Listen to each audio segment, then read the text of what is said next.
Aujourd'hui, nous allons étudier la parole de Dieu sur le sujet « La Pâque est la vérité qui sauve la vie ». Partageons la grâce de Dieu avec ce sujet. Lorsque Dieu donne à l'humanité ses commandements, il doit y avoir une raison et un but. Pourquoi Dieu nous a-t-il donné ces commandements et nous a-t-il fait les observer? Regardons Deutéronome chapitre 8, verset 11. « Garde-toi d'oublier l'Éternel, ton Dieu, au point de ne pas observer ses commandements, ses ordonnances et ses lois que je te prescris aujourd'hui. » Cela veut dire que nous devons observer les commandements, les ordonnances et les lois de Dieu, n'est-ce pas? Voyons le verset 12. « Lorsque tu mangeras et te rassasieras, lorsque tu bâtiras et habiteras de belles maisons, lorsque tu verras multiplier ton gros et ton menu bétail, s'augmenter ton argent et ton or, et s'accroître tout ce qui est à toi, prends garde que ton cœur ne s'enfle et que tu n'oublies l'Éternel ton Dieu, qui t'a fait sortir du pays d'Égypte, de la maison de servitude, qui t'a fait marcher dans ce grand et affreux désert, où il y a des serpents brûlants et des scorpions, dans des lieux arides et sans eau, qui a fait jaillir pour toi de l'eau du rocher le plus dur, qui t'a fait manger dans le désert la manne inconnue à tes pères, afin de t'humilier et de t'éprouver, pour te faire ensuite quoi? Pour te faire ensuite du bien. La raison pour laquelle Dieu donne aux gens ses ordonnances et ses lois et nous fait les observer est de nous faire ensuite du bien. En d'autres termes, il veut que nous recevions des bénédictions. Aujourd'hui, la raison pour laquelle vous êtes venus pour observer le jour du sabbat est également de recevoir des bénédictions. Lorsque nous observons les commandements de Dieu, tels que la Pâque, sans ajouter aux paroles de Dieu, ni en retrancher, nous pouvons recevoir les bénédictions que Dieu nous a promises. Regardons Exode chapitre 20, verset 4. « Tu ne te feras point d'image taillée, ni de représentation quelconque des choses qui sont en haut dans les cieux, qui sont en bas sur la terre, et qui sont dans les eaux plus bas que la terre. Tu ne te prosterneras point devant elles, et tu ne les serviras point. Car moi, l'Éternel ton Dieu, je suis un Dieu jaloux, qui punit l'iniquité des pères sur les enfants, jusqu'à la 3e et la 4e génération de ceux qui me haïssent, et qui fait miséricorde jusqu'à 1000 générations à ceux qui m'aiment et qui gardent mes commandements. »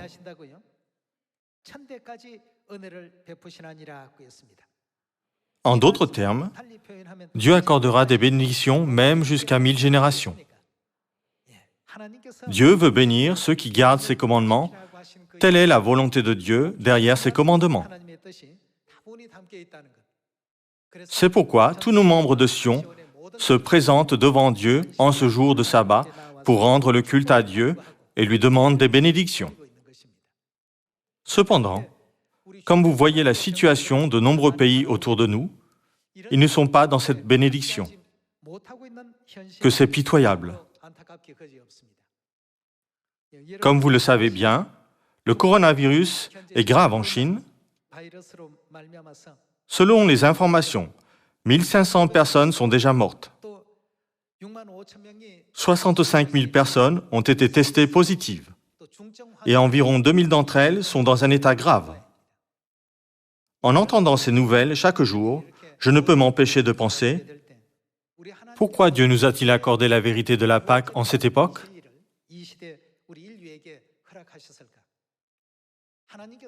Ésaïe chapitre 46 dit que Dieu connaît la fin dès le commencement. Puisque Dieu connaît la fin dès le commencement, il a déjà prophétisé que des épidémies séviraient en cette époque, n'est-ce pas? Il y a de nombreuses églises aujourd'hui dans le monde entier. Mais célèbrent-elles la Pâque? Non. La vérité par laquelle nous sauvons le monde n'est que dans l'Église de Dieu, société de la mission mondiale. Il n'y a rien d'autre que la vérité de la Pâque de la Nouvelle Alliance, que le Christ An Sang-hong a proclamé sur la terre pour l'humanité. Comme nous la connaissons tous, nous devons l'annoncer à ceux qui ne la connaissent pas. Ils ne comprennent pas la puissance de la Pâque. D'après Exode chapitre 20 et Deutéronome chapitre 8, Dieu nous donne ses commandements pour nous faire ensuite du bien. Du point de vue de Dieu, la Terre n'est rien d'autre qu'un grain de poussière flottant dans l'univers. Avez-vous vu dans le calendrier l'image du mois de février? Combien pensez-vous que la Terre est grande? Il n'y a pas de différence dans l'univers que la Terre existe ou non. Bien qu'elle existe, elle n'est pas vue. Même si elle disparaît, elle ne sera pas vue. La Terre est tellement petite et insignifiante. Environ 7,7 milliards de personnes vivent dans ce monde minuscule. Notre Dieu administre un grand nombre d'univers. Cette petite planète Terre n'est qu'une partie de l'administration de l'univers entier.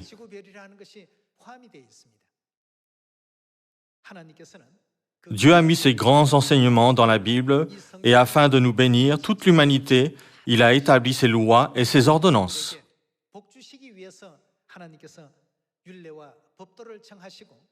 Et il permet à tous ceux qui vivent selon les lois de recevoir les bénédictions célestes qu'il accorde de l'univers. Malgré cela, les gens ne comprennent pas l'existence de Dieu et sa grande divinité, et ils ne sondent pas la puissance de sa parole. Ils disent plutôt, c'est simplement un concept religieux fait par les chrétiens. Comment pouvons-nous recevoir des bénédictions simplement en faisant cela? Ils vivent maintenant avec une telle fausse idée. Maintenant, il est temps que tous les enfants de Sion éveillent le monde à la vérité. Nous devons dire, ce monde où nous vivons n'est pas tout. La Terre que nous regardons de l'espace semble très humble. Cependant, puisque nous vivons seulement dans ce monde, ce petit monde semble très grand.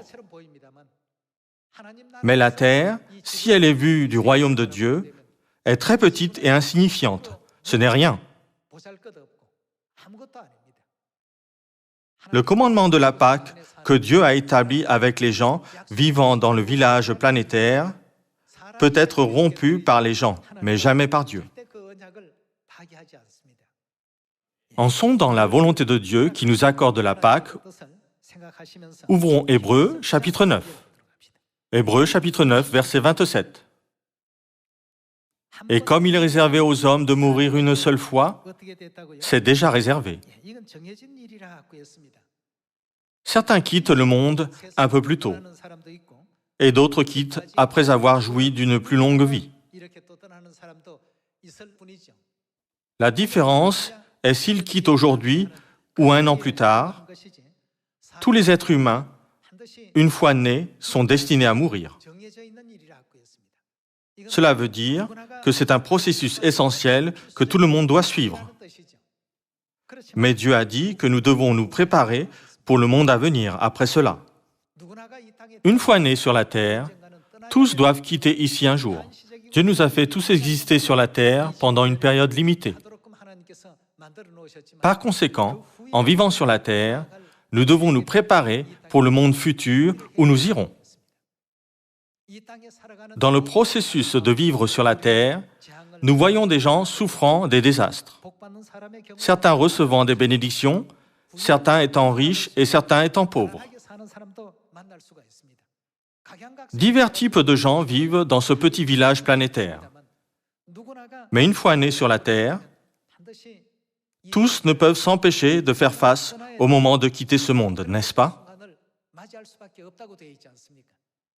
Aujourd'hui, pensons à cette question. Quel genre de bénédiction Dieu nous donne-t-il par son commandement de la Pâque?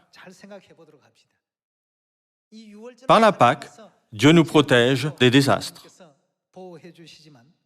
De plus, Dieu nous a ouvert le chemin pour entrer dans le royaume des cieux par la Pâque. Aujourd'hui, il y a d'innombrables églises sur la terre. Mais le grave problème est qu'elles ne célèbrent pas la Pâque. En d'autres termes, les gens vivant sur la terre ignorent les bénédictions de Dieu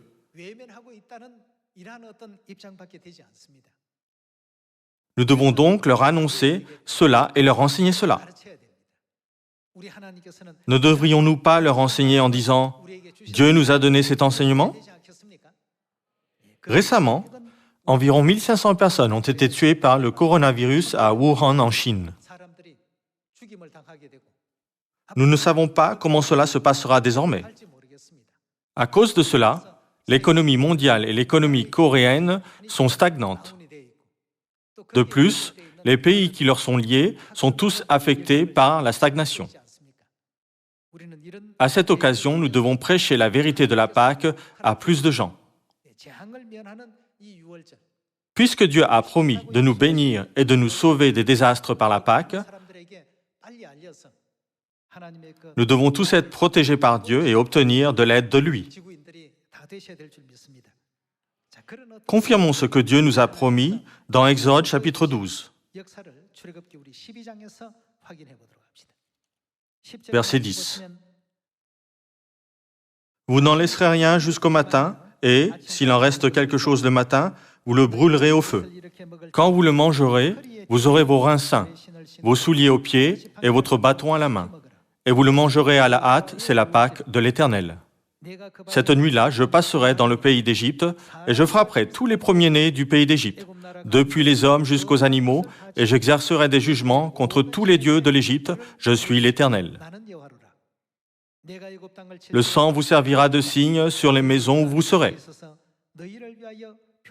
Dans la loi de l'Ancien Testament, lors de la Pâque, les gens ont mis le sang de l'agneau sur les 2 poteaux et sur le linteau de la porte de leur maison. Le sang vous servira de signe sur les maisons où vous serez.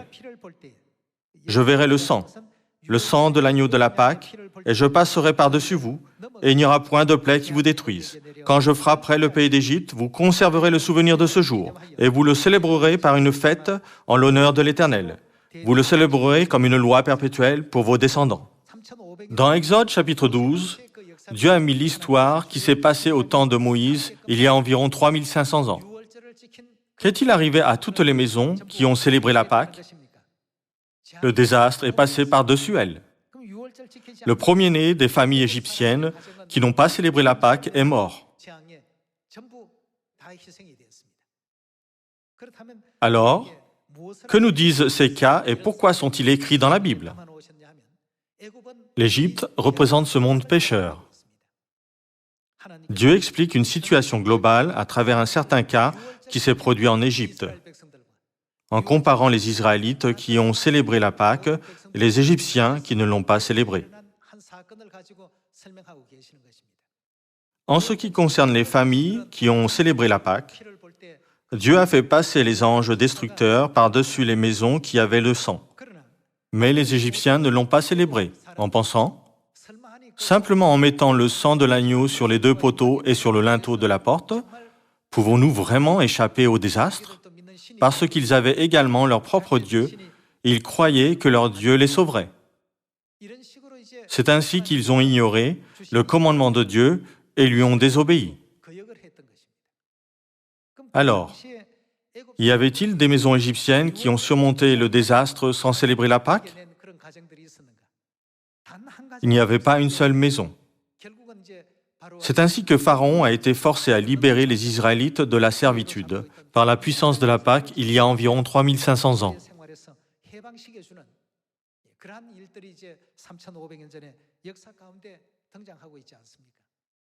Certains disent, cela s'est passé il y a seulement 3500 ans. Même si nous célébrons la Pâque aujourd'hui, il n'y aura ni protection ni bénédiction de Dieu. C'est faux. L'alliance qui a été établie il y a 3500 ans est toujours valable aujourd'hui.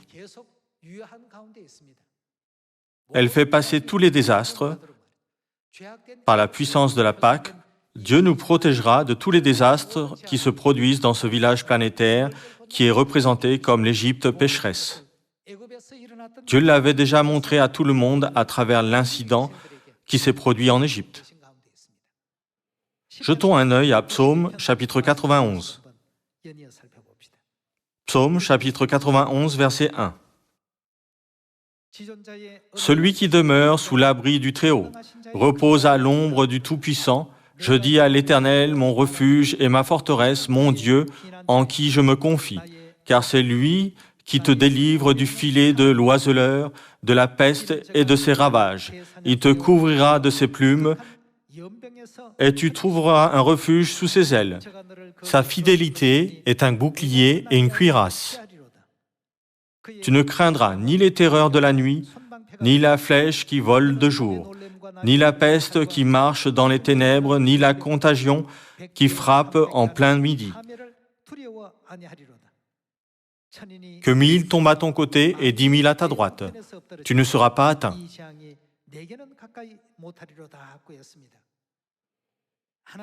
Dieu a promis que 1000 tombent à ton côté et 10 000 à ta droite, tu ne seras pas atteint.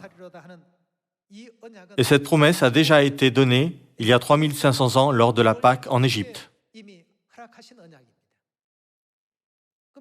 Les Israélites ont tous célébré la Pâque et ont entièrement suivi la volonté de Dieu sous la conduite de Moïse. Mais les Égyptiens ont complètement ignoré les paroles de Dieu.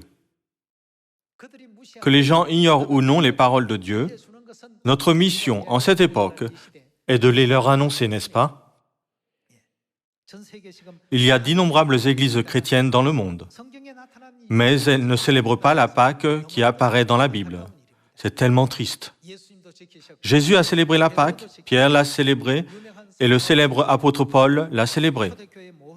Tous les membres de l'Église primitive ont célébré la Pâque selon l'enseignement de Dieu. Cela est même écrit dans l'histoire de l'Église. Dans les livres de l'histoire de l'Église, tels que l'histoire ecclésiastique de Sèbe, il est écrit que tous les membres de l'Église primitive ont célébré la Pâque. Cependant, de nombreuses églises d'aujourd'hui ne célèbrent pas la Pâque. Ceux qui doivent recevoir des bénédictions doivent célébrer la Pâque. Dans Psaume chapitre 91, il est écrit que 1000 tombent à ton côté et 10 000 à ta droite. Tu ne seras pas atteint. Ces paroles contiennent la vérité de la Pâque. La Bible confirme que même lorsque 1000 ou 10 000 tombent à nos côtés, ou à notre droite, ou à notre gauche, nous, qui avons célébré la Pâque, ne serons jamais atteints. Voyons le verset 8. De tes yeux seulement tu regarderas, et tu verras la rétribution des méchants. Car tu es mon refuge, ô Éternel, tu fais du Très-Haut ta retraite. Aucun malheur, c'est-à-dire désastre, ne t'arrivera. Aucun fléau ne fera quoi? N'approchera de ta tente. Frères et sœurs, à quel point sommes-nous reconnaissants d'être dans l'alliance de Dieu? À quel point il est heureux que nous demeurions dans la loi, les règles et les ordonnances de Dieu. Même après que Dieu nous a donné cette alliance, la plupart des gens du monde n'y croient pas. Alors Jésus a déjà prédit qu'il y aurait peu de gens qui croient en l'alliance de Dieu et la suivent.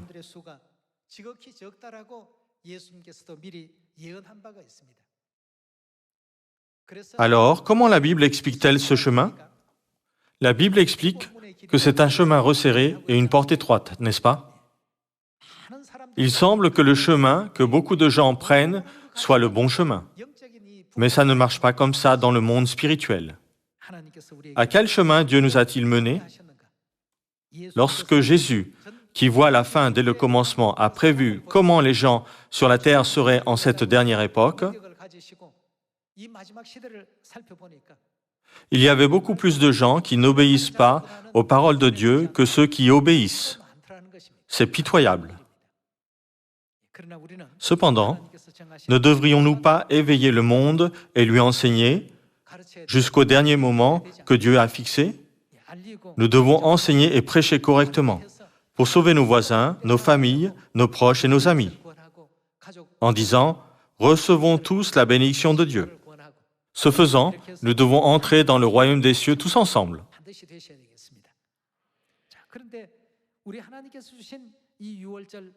Dans le livre de l'Exode, les Israélites ont mis le sang sur les 2 poteaux et sur le linteau de la porte de leur maison. et Dieu a dit que ce serait un signe. Dieu a dit, lorsque les anges destructeurs verront ce signe, ils ne frapperont pas les maisons, mais ils passeront par-dessus vous. Dans le livre d'Ézéchiel, le signe est appelé une marque, et dans le livre de l'Apocalypse, il est appelé un sceau. Voyons la scène où ceux qui ont célébré la Pâque ont un tel signe et confirmons que ce signe est mis sur nos fronts comme un sceau.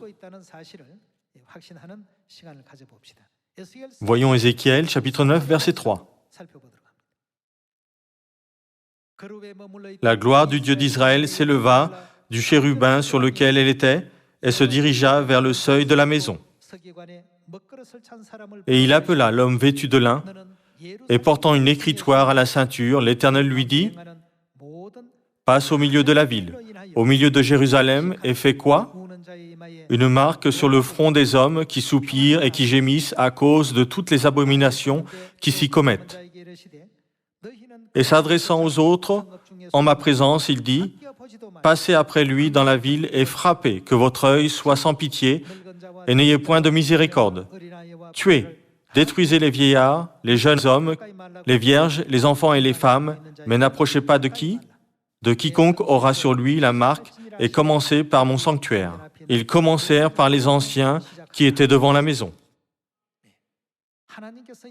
C'est la scène où le prophète Ézéchiel voit une révélation et écrit que Dieu affligera des désastres à toute l'humanité. Dans la prophétie, il est dit, « N'approchez pas de quiconque aura sur lui la marque. » Cela ne veut-il pas dire que les désastres passeront par-dessus quiconque aura la marque sur son front? Dieu a dit de faire la marque sur le front de ceux qui célèbrent quelque chose. Dans Ézéchiel chapitre 9, Dieu a commandé aux anges d'empêcher le désastre d'atteindre ceux qui ont la marque sur leur front. Il en est de même pour le commandement qu'il a fait à ses anges d'empêcher la plaie de tuer tous les premiers-nés de toucher les Israélites qui ont célébré la Pâque en Égypte il y a 3500 ans. Ce n'est pas tout. Regardons Apocalypse chapitre 7, verset 1. Après cela, je vis 4 anges debout aux 4 coins de la terre.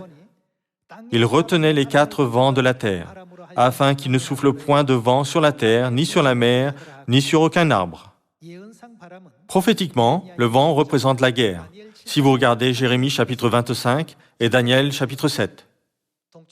Puisque le vent souffle de toutes les directions, le nord, le sud, l'est et l'ouest, cela veut dire la guerre mondiale.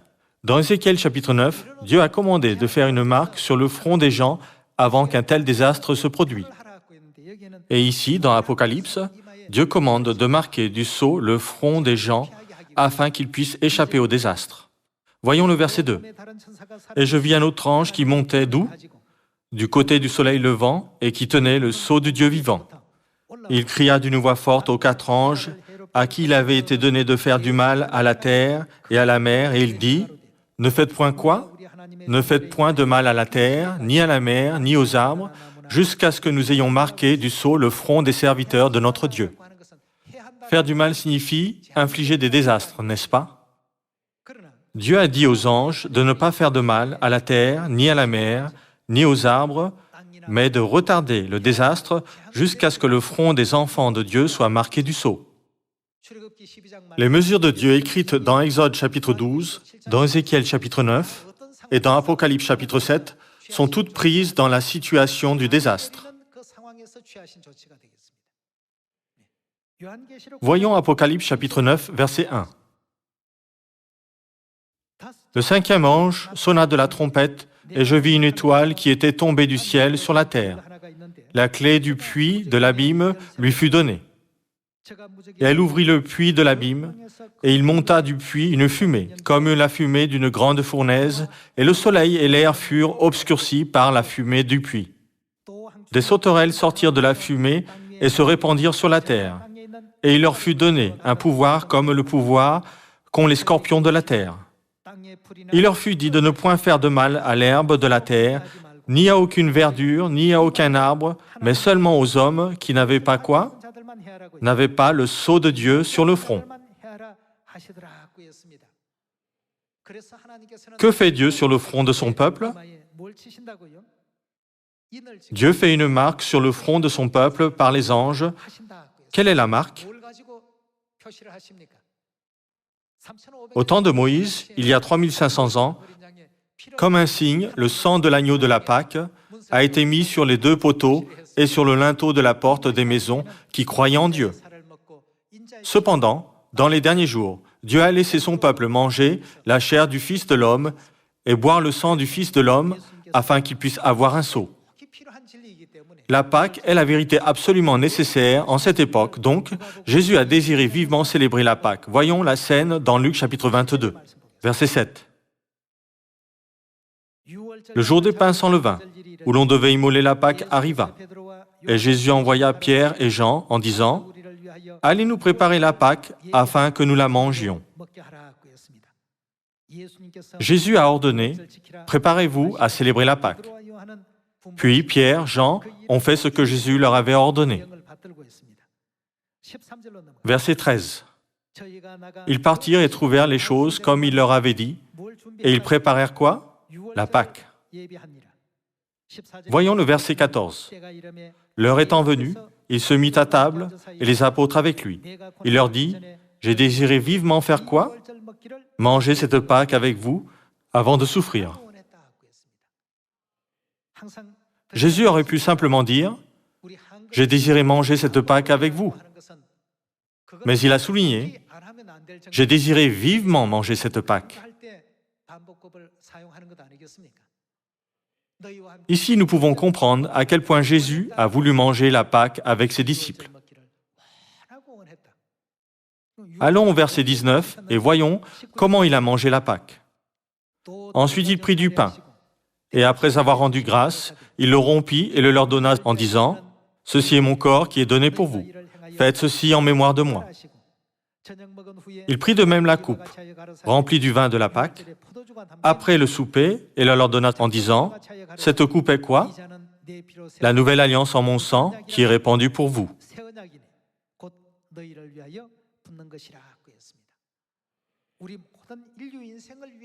La Pâque de la Nouvelle Alliance est la vérité que Jésus a établie pour toute l'humanité.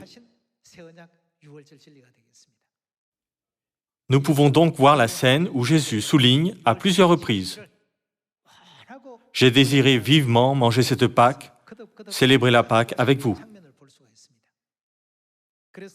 Il prit de même la coupe, après le souper, et la leur donna en disant, « Cette coupe est la nouvelle alliance en mon sang, qui est répandue pour vous. » Cependant, la Pâque, la vérité de la vie, a été abolie. Quand a-t-elle disparu? En 325 après Jésus-Christ, au IVe siècle, la Pâque a été abolie par l'Église catholique romaine. L'Empire romain et l'Église catholique romaine ont conspiré ensemble pour abolir la Pâque, la vérité de la vie. Le fait que la Pâque a été abolie en 325 après Jésus-Christ montre qu'elle avait été célébrée jusqu'en 325 après Jésus-Christ, n'est-ce pas? La naissance de Jésus est un point de repère pour avant Jésus-Christ et après Jésus-Christ. Jésus est resté sur cette terre jusqu'à l'âge de 33 ans. Et l'apôtre Jean, le dernier des 12 disciples, a quitté cette terre vers l'an 106 après Jésus-Christ. Donc, jusqu'en l'an 100 après Jésus-Christ, il y avait des gens qui ont reçu les enseignements de Jésus et les ont prêchés correctement. Jésus a célébré la Pâque et Pierre et Jean l'ont également célébrée. En obéissant au commandement de Jésus, ils ont prêché la Pâque comme décrit dans Luc chapitre 22, n'est-ce pas? Ils ont tous célébré la Pâque et les autres disciples l'ont célébrée jusqu'en 325 après Jésus-Christ. Cela montre que la Pâque a été célébrée pendant environ 300 ans. Après cela, cependant, elle a été abolie par l'Église catholique romaine. Jésus a désiré vivement célébrer la Pâque.